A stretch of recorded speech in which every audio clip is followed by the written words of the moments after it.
પાવાગઢમાં જૈન તીર્થકર ભગવાનની મૂર્તિઓ ઉખેડતા જૈન સમાજમાં નારાજગી।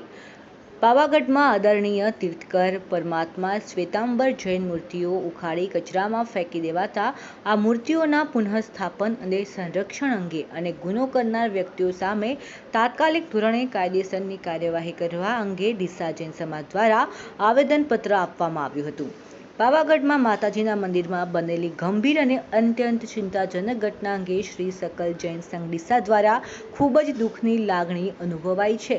સમગ્ર જૈન સમાજની આસ્થાની પવિત્ર શ્વેતાંબર જૈન મૂર્તિ ખાસ કરીને પૂજનીય તીર્થકરની જે જૈનોના ધાર્મિક વારસાના આદરણીય કેન્દ્ર સ્થાને છે તે મંદિરના પગથિયા પાસેના તેમના યોગ્ય સ્થાન પરથી અચાનક દૂર કરવામાં આવી છે। ભગવાન તીર્થકરની આ પૂજનીય મૂર્તિઓ દૂર કરી કચરાના ઢગલાઓ વચ્ચે મૂકવામાં આવી છે।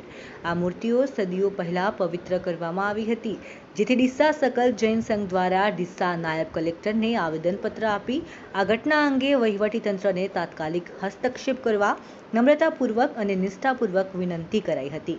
તેમજ પરમ આદરણીય તીર્થકરની મૂર્તિઓને તેમના યોગ્ય અને આદરણીય સ્થાને તાત્કાલિક અસરથી પુનઃ સ્થાપિત કરી જવાબદારો સુરેન્દ્રભાઈ પટેલ, અશોક પંડ્યા અને મેનેજર વિક્રમ નામના શખ્સો સામે પગલાં લેવા જણાવ્યું હતું। મહાવીર શાહ સાથે ડીસા। મારું નામ નરેશભાઈ શેઠ। સમગ્ર જૈન સમાજના લગભગ સેંકડો આગેવાનો સાથે અમે અહીંયા આવ્યા છીએ આવેદનપત્ર આપવા માટે।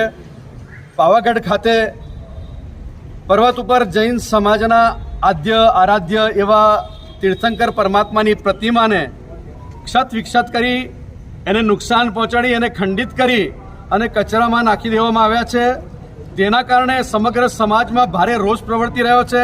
અમારી માંગણી એ છે કે જે પણ આ કૃત્ય કરનારા નરાધમ તત્વો છે એમને કડકમાં કડક સજા થાય। અમારા ભગવાન જ્યાં બિરાજમાન હતા એ સ્થળે એ ભગવાન બિરાજમાન થાય અને યોગ્ય જગ્યા અમને ત્યાં આપવામાં આવે, ફાળવવામાં આવે, એ જ અમારી નમ્ર માગણી સાથે એસડીએમ શ્રીને મેં આવેદનપત્ર આપ્યું છે। વધુ કાયદા અંગેની વિગત અમારા ધારાશાસ્ત્રી આદરણીય પોફાણી સાહેબ જણાવશે।